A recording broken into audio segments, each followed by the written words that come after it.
जय हिंद दोस्तों। पिछली क्लास में हमने 83 क्वेश्चन तक कर लिया था। आज हम उससे आगे करेंगे, लेकिन जो क्वेश्चन 69 था, जिसका ऑप्शन डी कि बौद्ध के विपरीत जैन धर्म की प्रारंभिक अवस्था में जैन धर्म के लोग चित्रों का पूजन करते थे। तो जैन धर्म की जो प्रारंभिक अवस्था में मूर्ति पूजा का प्रचलन नहीं था, लेकिन जब विभाजन के पश्चात जो श्वेतांबर के जो अनुयायी थे वो महावीर और उनके जो तीर्थंकर थे उनकी मूर्तियों की पूजा करने लगे थे। तो मैंने पिछली वीडियो में महावीर की जगह बुद्ध बोल दिया था, तो आप सही कर लीजिएगा। आज हम उससे आगे करेंगे।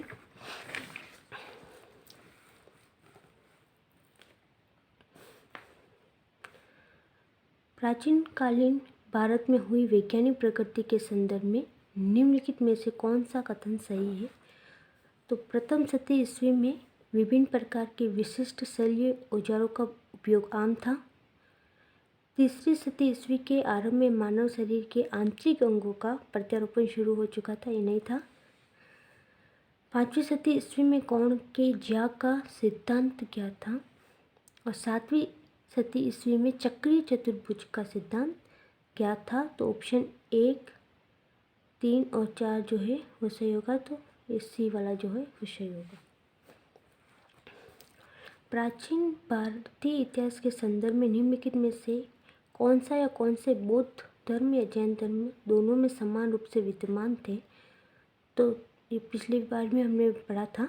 तो तप और भोग की अति का परिहार, तो तप और भोग की अति के परिहार का बल जैन धर्म में बल दिया था, लेकिन बौद्ध धर्म ने इसकी निंदा करी थी और मध्यम मार्ग का अनुसरण करने के लिए कहा था। तो ये तो दोनों में समानता नहीं रखता है। फिर वेद प्रमाण के प्रति अनास्था, प्रमाण के प्रति अनास्था और कर्म कांडों की फलता का निषेध। तो निम्नलिखित कूटों के आधार पर सही उत्तर है केवल 2 और 3, तो बी उत्तर जो होगा वो सही होगा। नागर, द्राविड़ और बेसर है। तो नागर, द्राविड़ और बेसर जो है वो भारतीय मंदिर वास्तु की 3 प्रमुख शैलियाँ हैं। भारतीय मंदिर वास्तु की 3 प्रमुख शैलियाँ हैं। जो नागर शैली जो नागर शैली है वो उत्तर भारत में पाई जाती थी, प्रचलित थी भारत में। और जो द्राविड़ है वो दक्षिण भारत में, ड से द्राविड़, द से दक्षिण भारत में प्रचलित थी। और जो बेसर शैली है वो मध्य भारत में प्रचलित थी। भगवान बुद्ध की प्रतिमा कभी कभी एक हस्त मुद्रा युक्त दिखाई गई है, जिसे भूमि स्पर्श मुद्रा कहा जाता है। यह किसका प्रतीक है? तो मार के प्रलोभनों या मोह के बावजूद अपनी ही शुचिता और शुद्धता का साक्षी होने के लिए बुद्ध का धरती को आह्वान, वो स्वयं अपनी ही शुद्धता और शुचिता का साक्षी होने के लिए धरती को आह्वान कर रहे हैं। तो इसी को भूमि स्पर्श मुद्रा कहा जाता है। पूर्व वैदिक आर्यों का धर्म प्रमुख था। तो जो पूर्व वैदिक आर्य होते थे वो प्रकृति पूजा तथा यज्ञ करते थे। तो पूर्व वैदिक आर्य प्रकृति पूजा तथा यज्ञ करते थे। प्राचीन भारत में देश की अर्थव्यवस्था में अत्यंत महत्वपूर्ण भूमिका निभाने वाली श्रेणी संगठन के संदर्भ में निम्नलिखित में से कौन सा या कौन से कथन सही है? तो श्रेणी जिसे हम व्यापारी भी कह सकते हैं। तो प्रत्येक श्रेणी राज्य की एक केंद्रीय प्राधिकरण के साथ पंजीकृत होती थी और प्रशासनिक स्तर पर राजा उसका प्रमुख होता था। तो श्रेणी जो होती थी उसका प्रशासनिक स्तर पर राजा उसका प्रमुख नहीं होता था, तो ये नहीं होगा। श्रेणी ही वेतन, काम करने के नियम, मानक तथा कीमतों को सुनिश्चित करती थी, ये सही था। और श्रेणी का अपने सदस्यों पर न्यायिक अधिकार होता था। तो निम्नलिखित कूटों के आधार पर सही उत्तर चुनिए। तो केवल 2 और 3, तो उत्तर सी जो होगा वो सही ही होगा।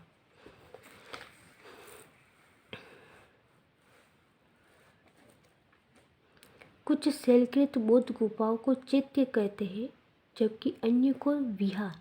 दोनों में क्या अंतर है? तो जो बौद्ध गुफाओं जिन्हें चैत्य कहते हैं, तो चैत्य जो होते थे वो पूजा स्थल होते थे। तो चैत्य पूजा स्थल होता है, जबकि जो विहार है बौद्ध भिक्षुओं का निवास स्थान होता है। विहार निवास स्थान होता है, चैत्य पूजा स्थल होता है। भारत में दार्शनिक विचार के इतिहास के संदर्भ में सांख्य दर्शन के बारे में निम्नलिखित कथनों पर विचार करें। तो सांख्य दर्शन के बारे में, तो सांख्य आत्मा के पुनर्जन्म या स्थानांतरण के सिद्धांत को स्वीकार नहीं करता था। ये गलत है, क्योंकि सांख्य जो होते थे वो आत्मा के पुनर्जन्म या स्थानांतरण के सिद्धांत को स्वीकार करता था। तो पहला तो नहीं होगा। सांख्य का मानना है कि यह आत्मज्ञानी है जो मुक्ति की ओर ले जाता है और किसी बाहरी प्रभाव या घटक नहीं। तो जो ऊपर दिए गए कथनों में से कौन सा सही है? केवल 2। निम्नलिखित में से कौन सा एक बौद्ध मत में निर्वाण की अवधारणा की सर्वश्रेष्ठ व्याख्या करता है? निर्वाण की अवधारणा की वो ये कि तृष्णा रूपी अग्नि का शमन, तृष्णा रूपी अग्नि का शमन।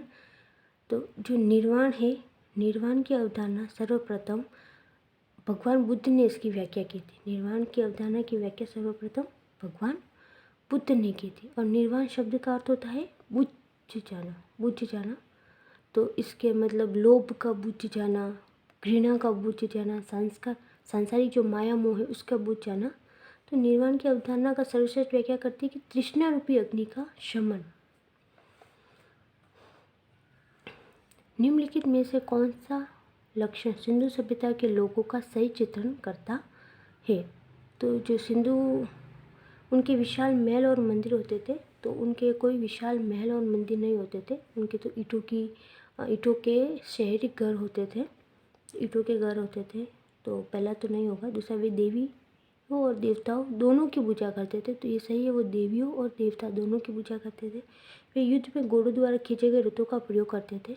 तो जो सिंधु सभ्यता के लोग हैं वो बहुत ही शांति प्रिय थे, वो युद्ध प्रिय नहीं थे। युद्ध से उनका कोई लेना देना नहीं है। तो ऑप्शन जो 2 होगा वही सही होगा। निम्नलिखित में से कौन से कथन जैन सिद्धांत के अनुरूप है? जैन सिद्धांत के अनुरूप है कि कर्म को विनिष्ट करने का सुनिश्चित मार्ग तपस्या है। कर्म को विनिष्ट करना है तो उसका सुनिश्चित मार्ग तपस्या। ये सत्य है।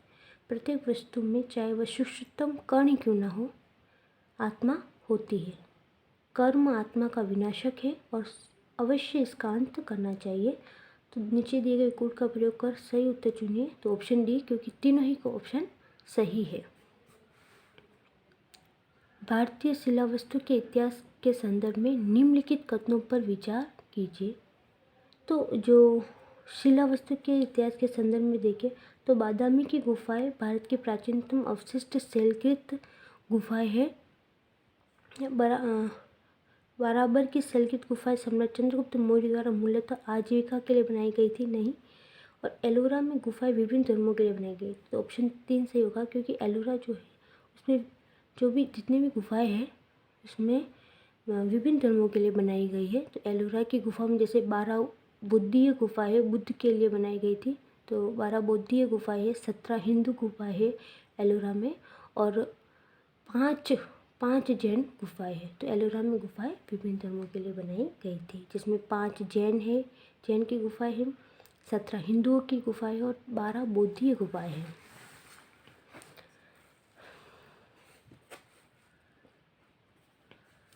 भारत की यात्रा करने वाले चीनी यात्री युआनचांग या हेनसांग ने तत्कालीन भारत की सामान्य दशा और संस्कृति का वर्णन किया है। इस संदर्भ में निम्नलिखित में से कौन सा कथन सही है? तो सड़क और नदी मार्ग लूटमार से पूरी तरह सुरक्षित थे। तो ऐसा नहीं था, तो ये गलत होगा। जहाँ तक अपराधों के लिए दंड का प्रश्न है, अग्नि, जल व विष द्वारा सत्य परीक्षा किया जाना किसी भी व्यक्ति की निर्दोषता अथवा दोष की निर्णय के साधन थे। व्यापारियों को नौघाटों और नाकों पर शुल्क देना पड़ता था। तो जो दिए गए कोड का प्रयोग कर सही उत्तर चुनिए। तो ऑप्शन 2 और 3 जो होगा वो सही होगा। भारत के सांस्कृतिक इतिहास के संदर्भ में नृत्य एवं नाट्य कला की एक मुद्रा जिसे त्रिभंग कहा जाता है, प्राचीन काल से आज तक भारतीय कलाकारों को अति प्रिय रही है। निम्नलिखित में से कौन सा एक कथन इस मुद्रा को सर्वोत्तम रूप से वर्णित करता है? तो जो त्रिभंग मुद्रा जो होती है, त्रिभंग मुद्रा जो श्री कृष्ण भगवान जब मुरली बजाते हैं तो त्रिभंग मुद्रा में ही खड़े रहते, जिसमें एक पाँव मोड़ा जाता है और देह थोड़ी किंतु विपरीत दिशा में एक में कटी एवं ग्रीवा वक्रीय मुद्रा में होती है। तो एक पाँव मोड़ा जाता है, देह थोड़ी किंतु विपरीत दिशा में कटी एवं ग्रीवा वक्रीय मुद्रा में होती है। तो श्री कृष्ण भगवान जब बांसुरी बजाते थे तो त्रिभंग मुद्रा में ही खड़े रहते थे, इसलिए कृष्ण को त्रिभंग मुरारी भी कहा जाता है। तो श्री कृष्ण को त्रिभंग मुरारी भी कहा जाता है।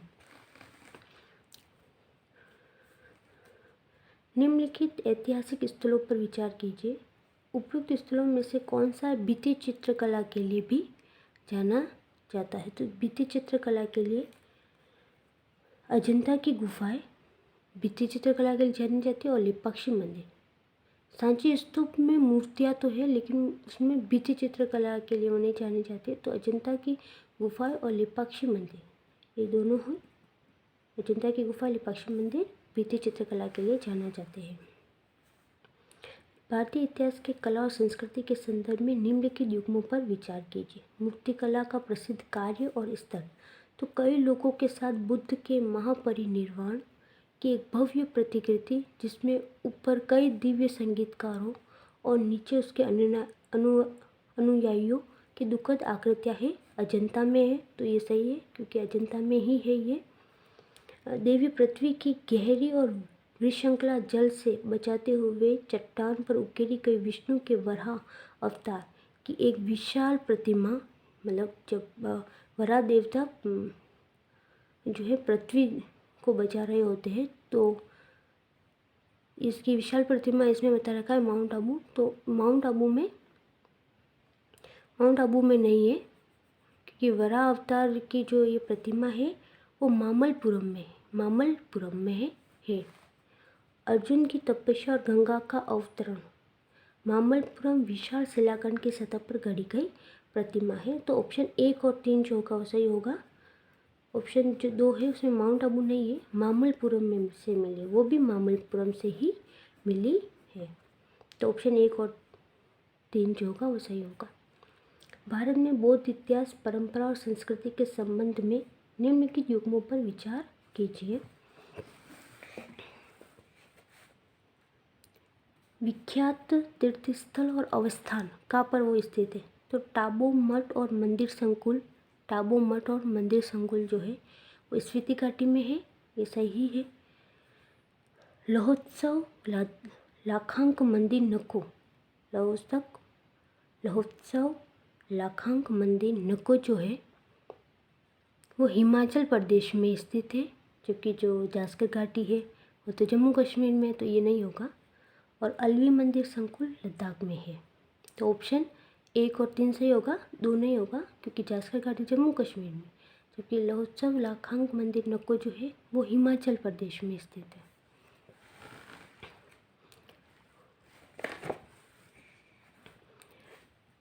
निम्नलिखित युग्मों में से कौन सा एक भारतीय षड दर्शन का भाग नहीं है? तो भारतीय जो षड दर्शन होते हैं, तो भारत के षड दर्शन अगर हम बात करें, भारत के षड दर्शन की अगर हम बात करें तो एक तो होता है सांख्य,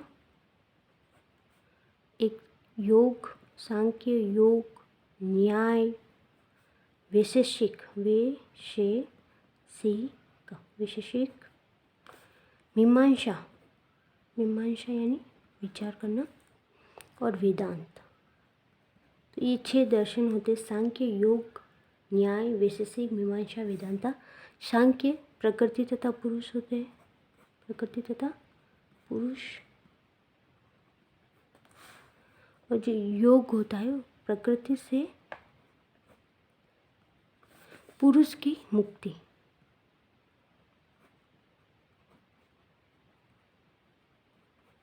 न्याय तार्किक विश्लेषण को न्याय कहते हैं।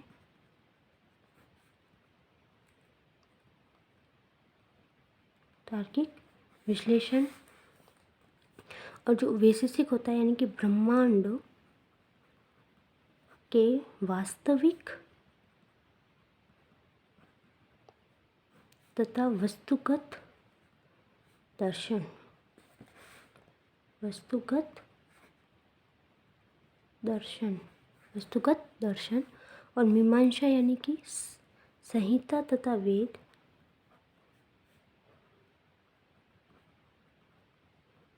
के ब्राह्मण भाग का विश्लेषण।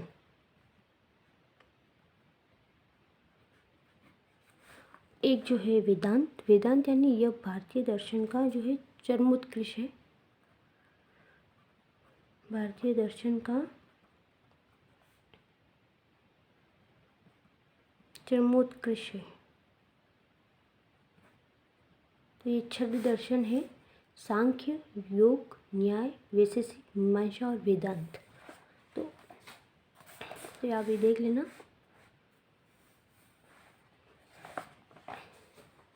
तो इसमें पूछा है निम्नलिखित युग्मों में से कौन सा एक भारतीय 6 दर्शन का भाग नहीं। तो मीमांसा और वेदांत है, न्याय और वैशेषिक भी है, लोकायत और कापालिक नहीं है, और सांख्य और योग भी है। तो ऑप्शन जो सी होगा वो सही होगा।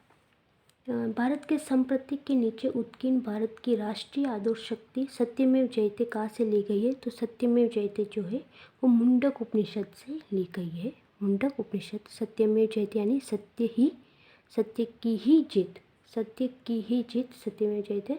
तो मुंडक उपनिषद से लिया गया है।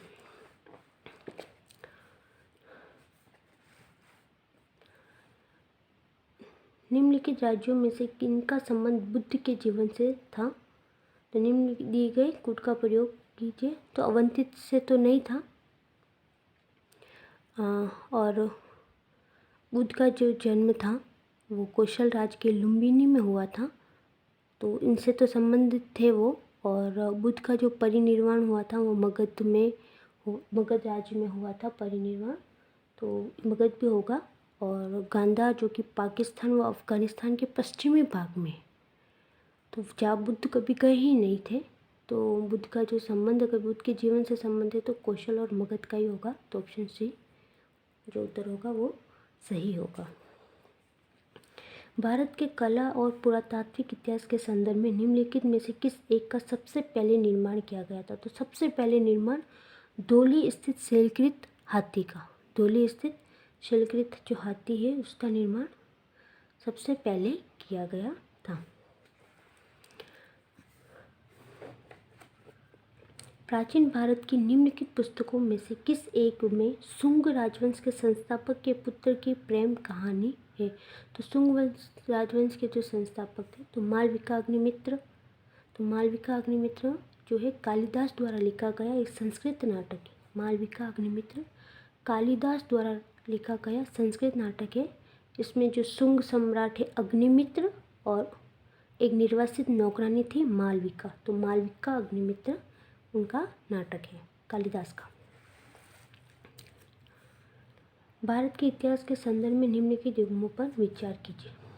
तो एरीपत्ती जो होता था वो क्या होता था, ऐसी भूमि जिससे मिलने वाला जो भी राजस्व या कर होता था उसको अलग से गांव के जो जलाशय होते थे उनके रख रखाव के लिए निर्धारित कर दिया जाता था, ये सही है। तनियों जो होती थी वो मतलब कि एक अकेले ब्राह्मण या एक ब्राह्मणों के समूह को जो दान में दिए गए गाँव होते थे उसे हम तनियूर कहते थे। और घाटिका जो मंदिरों के साथ संबंध जो विद्यालय होते थे, प्राय मंदिरों के साथ संबंध विद्यालय को घाटिका कहते थे। तो उपयुक्त में से कौन सा युग्म सही सम्मिलित है। तो तीनों ही, तो ऑप्शन डी जो होगा वो सही होगा। भारत के धार्मिक इतिहास के संदर्भ में निम्नलिखित कथनों पर विचार कीजिए। तो श्रोत्रांतिक और समितीय जैन मत के संप्रदाय थे। तो श्रोत्रांतिक और समितीय बौद्ध धर्म के संप्रदाय थे, तो जैन के नहीं थे, बौद्ध के थे, तो ये तो नहीं होगा। सर्वास्तिवादियों की मान्यता थी कि दिक् विषय यानी कि फिनोमिना के अवयव पूर्णतः क्षणिक नहीं है, अपितु अव्यक्त रूप में सदैव विद्यमान रहते हैं। तो ऑप्शन जो 2 होगा वो सही होगा।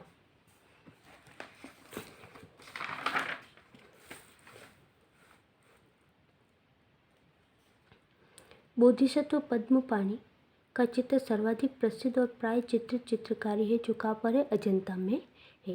अजंता में है। पद्मपाणि यानी कि कमल को धारण करने वाला, इनकी जो एक प्रसिद्ध या प्राय चित्रकारी है वो अजंता में है। निम्नलिखित में से कौन सा जो सूर्य मंदिरों के लिए विख्यात है? तो अरसवल्ली। अरसवल्ली जो है वो आंध्र प्रदेश में है। अरसवल्ली आंध्र प्रदेश में वो सूर्य मंदिर के लिए जानी जाती है। और ओंकारेश्वर जो है वो शिव मंदिर के लिए। तो अमरकंटक है वो भी सूर्य मंदिर के लिए नहीं जाना जाता। तो सूर्य मंदिर के लिए सिर्फ अरसवल्ली जो है वो तो केवल एक सही होगा। ऋग्वैदिक कालीन आर्यों और सिंधु घाटी के लोगों की संस्कृति के बीच अंतर के संबंध में निम्नलिखित कथनों में से कौन सा सही है? तो ऋग्वैदिक कालीन आर्य और सिंधु घाटी के लोग, तो ऋग्वैदिक कालीन आर्य कवच और शिरस्त्राण यानी कि हेलमेट का प्रयोग करते थे, जबकि सिंधु घाटी सभ्यता के लोगों में इनके उपयोग का कोई साक्ष्य नहीं मिलता है। तो जो सिंधु घाट तो ऋग्वेद कालीन आर्य जो होते थे वो युद्ध प्रिय होते थे, तो वो कवच और शिरस्त्राण यानी कि हेलमेट का उपयोग करते थे। लेकिन जो सिंधु घाटी के सभ्यता के जो लोग थे वो शांति प्रिय थे, तो वो इसके उपयोग का कोई साक्ष्य नहीं मिलता, तो कथन एक सही है। दूसरा, ऋग्वैदिक कालीन आर्यों को स्वर्ण, चांदी और ताम्र का ज्ञान था, जबकि सिंधु घाटी के लोगों को केवल ताम्र और लोहे का ज्ञान था। तो ऐसा नहीं है, सिंधु घाटी के लोगों को भी स्वर्ण, चांदी, तांबे इसका ज्ञान था, लेकिन लोहे का ज्ञान नहीं था। सिंधु घाटी के लोगों को लोहे का ज्ञान नहीं था, तो दूसरा नहीं होगा। तीसरा, ऋग्वैदिक कालीन आर्यों ने घोड़े को पालतू बना लिया था, जबकि इस बात का कोई साक्ष्य नहीं है कि सिंधु घाटी के लोग इस पशु को जानते थे। तो ये सही है, तो ऑप्शन 1 और 3 जो होगा वो सही होगा।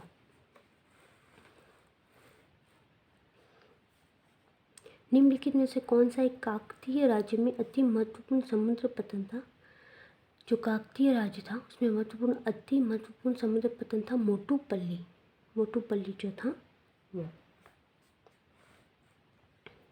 भारत की धार्मिक प्रथाओं के संदर्भ में स्थानकवासी संप्रदाय का संबंध किससे से था? स्थानकवासी जो थे उसका संबंध जैन मत से था। तो स्थानकवासी जो श्वेतांबर जैन संप्रदाय था उसका एक उप संप्रदाय, श्वेतांबर जैन संप्रदाय का एक उप संप्रदाय था स्थानकवासी। तो किससे संबंधित है? तो जैन मत से। भारतीय इतिहास के संदर्भ में निम्नलिखित में से कौन भावी बुद्ध है जो संसार की रक्षा हेतु अवतरित होंगे? तो जो मैत्रेय है वो भावी बुद्ध है, जो कि क्योंकि मैत्रेय शब्द का अर्थ होता है भावी बुद्ध। तो जो कौन है जो संसार की रक्षा हेतु अवतरित होंगे? तो मैत्रेय होंगे जो संसार की रक्षा हेतु अवतरित होंगे। निम्नलिखित युग्मों पर विचार कीजिए। शिल्प और किस राज्य की परंपरा है?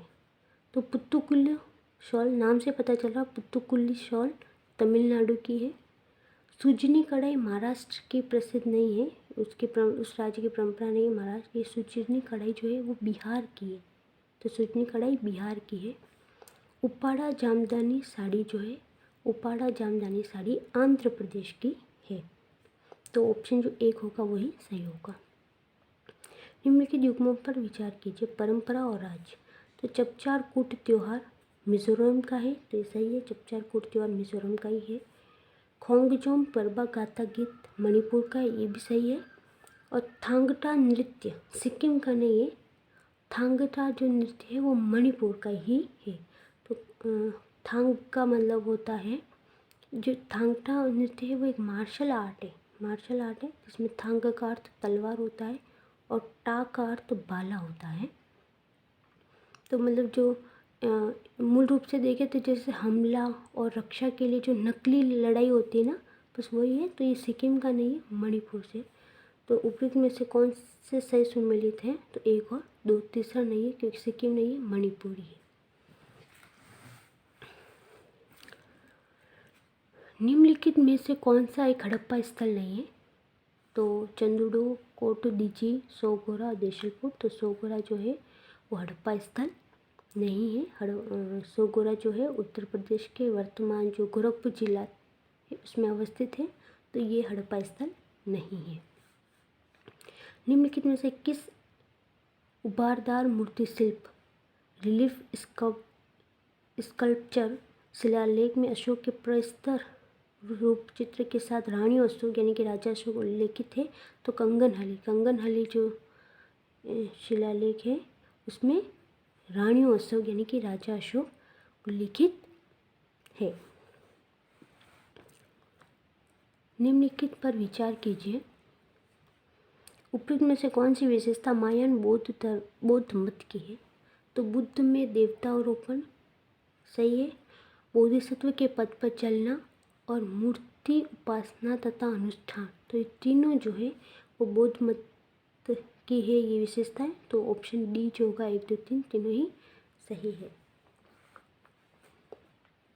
गुप्त काल के दौरान भारत में बलात् श्रम यानी कि विष्टि, बलात् श्रम यानी कि एक तरह का कर के संदर्भ में निम्नलिखित में से कौन सा कथन सही है? तो इसे राज्य के लिए एक आय का स्रोत था जो जनता द्वारा दिए जाने वाला कर का एक प्रकार का कर माना जाता था। तो बलात् श्रम एक प्रकार का कर था जो राज्य के लिए एक आय का स्रोत था। किसके राज्य में कल्याण मंडप की रचना मंदिर निर्माण का एक विशिष्ट अभिलक्षण था? तो विजयनगर राज्य में कल्याण मंडप की रचना जो है मंदिर निर्माण का एक विशिष्ट अभिलक्षण था। भारत के सांस्कृतिक इतिहास के संदर्भ में परामिता यानी कि परिपूर्णता है। तो परामिता शब्द का सही विवरण निम्नलिखित में से कौन सा है? तो परामिता यानी कि परिपूर्णता है जिनकी प्राप्ति से बोधिसत्व पद जो प्रशस्त हुआ। परिपूर्णता है जिनकी प्राप्ति से बोधिसत्व पद प्रशस्त हुआ। प्राचीन भारत के विद्वानों साहित्यकारों के संदर्भ में निम्नलिखित कथनों पर विचार कीजिए। पाणिनि पुष्यमित्र शुंग से संबंधित थे। तो जो पाणिनि पुष्यमित्र शुंग से संबंधित नहीं थे बल्कि पतंजलि जो थे वो पुष्यमित्र शुंग से संबंधित थे। तो ऑप्शन 1 गलत होगा। अमरसिंह हर्षवर्धन से संबंधित थे। तो अमरसिंह जो थे वो चंद्रगुप्त द्वितीय से संबंधित थे। तो ये भी गलत होगा। और कालिदास चंद्रगुप्त द्वितीय से संबंधित थे। हाँ, कालिदास चंद्रगुप्त द्वितीय से संबंधित थे और उनके जो 9 रत्न थे चंद्रगुप्त द्वितीय के उनमें भी शामिल थे कालिदास। तो ऑप्शन जो 3 होगा वो सही होगा। भारत के धार्मिक इतिहास के संदर्भ में निम्नलिखित कथनों पर विचार कीजिए। तो निम्न से कौन सा कथन सही है? स्थविरवादी महायान बौद्ध धर्म से संबंध है। तो स्थविरवादी महायान बौद्ध धर्म से नहीं, हीनयान बौद्ध धर्म से संबंधित है। बौद्ध धर्म से तो संबंधित थे लेकिन महायान शाखा से नहीं, हीनयान शाखा से। स्थविरवादी जिसको हम थेरवाद भी कहते हैं, थेरवाद यानी कि श्रेष्ठ जनों की बात, थेरवाद यानी कि श्रेष्ठ जनों की बात, स्थविरवादी या फिर थेरवाद यानी कि श्रेष्ठ जनों की बात। लोकोत्तरवादी संप्रदाय बौद्ध धर्म के महासंघिक संप्रदाय की एक शाखा थी। सही है। और महासंघिकों द्वारा बुद्ध के देवतारोपण ने महायान बौद्ध धर्म को प्रोत्साहित किया। तो ऑप्शन 2 और जो 3 होगा वो सही होगा। भारत के इतिहास में निम्नलिखित घटनाओं पर विचार कीजिए। राजा भोज के अधीन प्रतिहारों का उदय, महेंद्र वर्मन प्रथम के अधीन पल्लव सत्ता की स्थापना, परांतक प्रथम द्वारा चोल सत्ता की स्थापना, गोपाल द्वारा पाल राजवंश की स्थापना। तो उपयुक्त घटनाओं को प्राचीन काल से आरंभ कर से एक कालानुक्रम क्या है? तो सबसे पहले महेंद्र वर्मन प्रथम के अधीन पल्लव सत्ता की स्थापना हुई थी।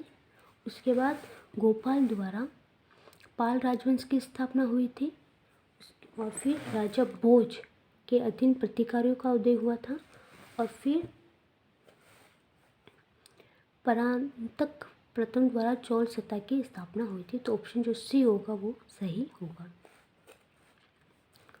निम्नलिखित में से कौन सा उपवाक्य उत्तर हर्षकालीन स्त्रोतों में प्राय उल्लेखित हुंडी के स्वरूप की परिभाषा बताया है? हुंडी यानी कि विनिमय पत्र, हुंडी यानी कि विनिमय पत्र।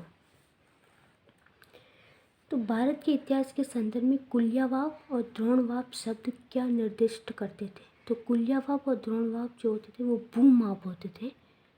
भूमाप यानी कि भूमि की माप का पैमाना होते थे ये गुप्त काल में। कौन से काल में? गुप्त काल में। तो गुप्त काल में अगर हम देखें तो गुप्त काल में भूमि के पैमाने अगर हम देखें कि माप का पैमाना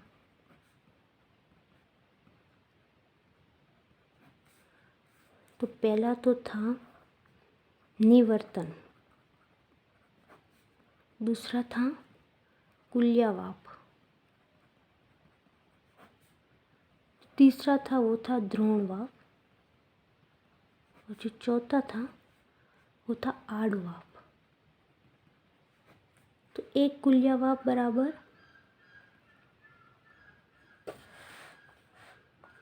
एक कुलियावाब बराबर 8 द्रोणवाब और 8 द्रोणवाब बराबर 32 आड़वाब। तो ये भूमि की माप थी, निवर्तन, कुलियावाब, द्रोणवाब, आड़वाब। तो एक कुलियावाब बराबर 8 द्रोणवाब, 8 द्रोणवाब बराबर 32 आड़वाब। तो ये क्या थे? कुलियावाब और द्रोणवाब भूमाप थे गुप्तकालीन।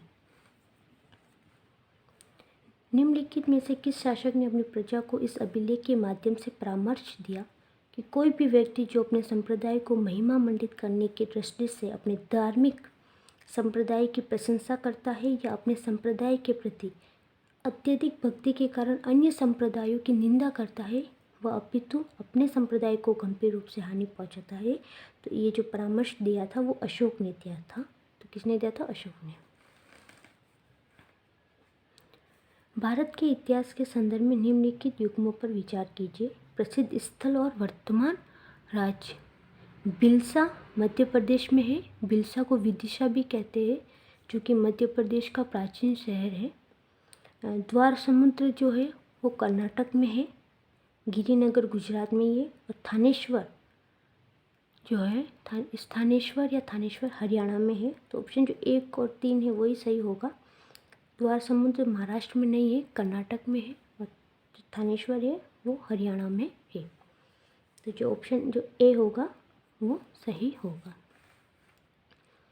प्राचीन भारतीय गुप्त राजवंश के समय के संदर्भ में नगर घंटाशाला, कदूरा तथा चोल किस लिए विख्यात है? तो नगर घंटाशाला, कदूरा, चोल जो थे वो विदेशी व्यापार करने वाले बंदरगाह थे।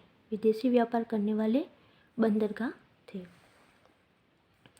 भारत के सांस्कृतिक इतिहास के संदर्भ में निम्नलिखित युग्मों पर विचार कीजिए।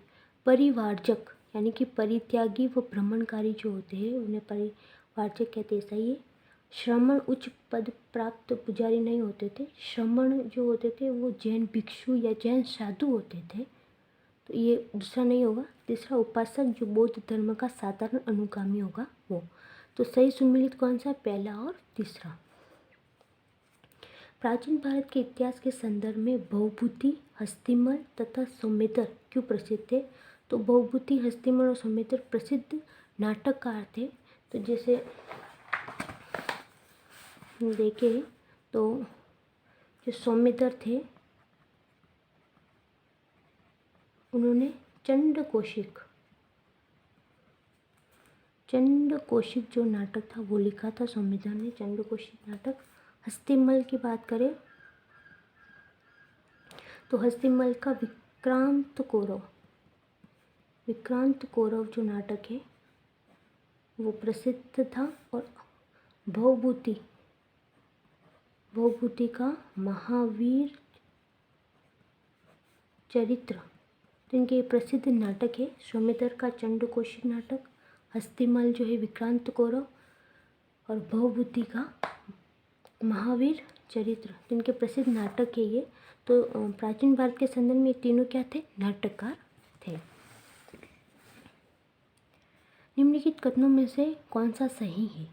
तो अजंता गुफाएं वाघुरा नदी की घाटी में स्थित है। ये सही है क्योंकि अजंता की जो गुफाएं है वो भागोरा नदी की घाटी में स्थित है। अजंता गुफाएं पूरे 30 गुफाओं का समूह है। अजंता पूरे 30 गुफाओं का समूह है। मुरैना के समीप स्थित 64 योगिनी मंदिर के संदर्भ में निम्नलिखित कथनों पर विचार कीजिए। तो इसमें कहा गया है कि एक कच्छप राजवंश के शासनकाल में निर्मित एक वृत्ताकार मंदिर यानी कि गोलाकार है। तो ऐसा ही ये भारत में निर्मित एकमात्र वृत्ताकार मंदिर है, ये सही नहीं है। इसका उद्देश्य इस क्षेत्र में वैष्णव पूजा पद्धति को प्रोत्साहन देना था, ये भी सही नहीं है। इसके डिज़ाइन से ये लोकप्रिय धारणा बनी है कि यह भारतीय संसद भवन के लिए प्रेरणा स्रोत है। तो ये सही है क्योंकि संसद भवन भी वृत्ताकार यानी कि गोलाकार शैली का बना हुआ है। तो पहला और चौथा ऑप्शन जो होगा वो सही होगा। निम्नलिखित में से कौन सा प्राचीन नगर अपने उन्नत जल संचयन और प्रबंधन प्रणाली के लिए सुप्रसिद्ध है? जब बांधों की श्रृंखला का निर्माण किया गया था और संबंध जलाशय में नहर के माध्यम से जल को प्रवाहित किया जाता था, तो बांधों की श्रृंखला का निर्माण या उन्नत जल संचयन की प्रबंधन की प्रणाली जो है वो धोलावीरा में। तो कहा है धोलावीरा। गुप्त वंश के पतन से लेकर आरंभिक 7वीं शताब्दी में हर्षवर्धन के उत्थान तक उत्तर भारत में निम्नलिखित में से किन राज्यों का शासन था? तो उत्तर भारत में अगर हम देखें तो मगध के गुप्त थे उस वक्त जब हर्षवर्धन के उत्थान का समय था, तब मगध के गुप्त, थानेश्वर के पुष्यपुति, कनौज के मुखरी और वल्लभी के मैत्रक, तो ये उस वक्त इन राज्यों का शासन था। निम्नलिखित युग्मों पर विचार कीजिए। ऐतिहासिक स्थान तथा ख्याति का कारण। तो बुर्ज होम शैलकृत देव मंदिर नहीं थे। बुर्ज होम जो कि गड्ढों में निवास करते हैं ना, उन्हें बुर्ज होम उनके लिए कहा जाता है, जो कि एक नवपाषाण स्थल है। तो पहला तो नहीं होगा। दूसरा चंद्रकेतुगढ़ जो है टेराकोटा कला के लिए प्रसिद्ध थे, सही है। और गणेश्वर ताम्र कलाकृतियाँ, तांबे की नगरी भी कहते हैं, तो गणेश्वर। तो ऑप्शन जो 2 और 3 होगा यानी कि ऑप्शन डी जो होगा वो सही होगा। प्राचीन भारतीय इतिहास के संदर्भ में निम्नलिखित कथनों में से कौन सा या कौन से सही है? तो इसमें क्या होता था कि जो मिताक्षरा व्यवस्था थी, मिताक्षरा व्यवस्था में पुत्र जो होता था अपने पिता के जीवन काल में ही संपत्ति पर अधिकार का दावा करता था, मतलब पिता के जीवन काल में ही संपत्ति पर दावा कर लेता था। जबकि दाई भाग व्यवस्था में पिता की मृत्यु के उपरांत या उनके बाद ही पुत्र संपत्ति पर अधिकार का दावा कर सकते थे। इसमें ये सही है, तो ऑप्शन जो 2 होगा वो सही होगा। तो आज हमने भारत का जो प्राचीन इतिहास है, जो प्रीवियस ईयर क्वेश्चन आए थे प्रीलिम्स पेपर फर्स्ट में, तो हमने आज कवर कर लिए। अगली वीडियो में हम मध्यकालीन भारत के जितने भी क्वेश्चन आए हैं वो उनको देखेंगे। तो धन्यवाद, जय हिंद।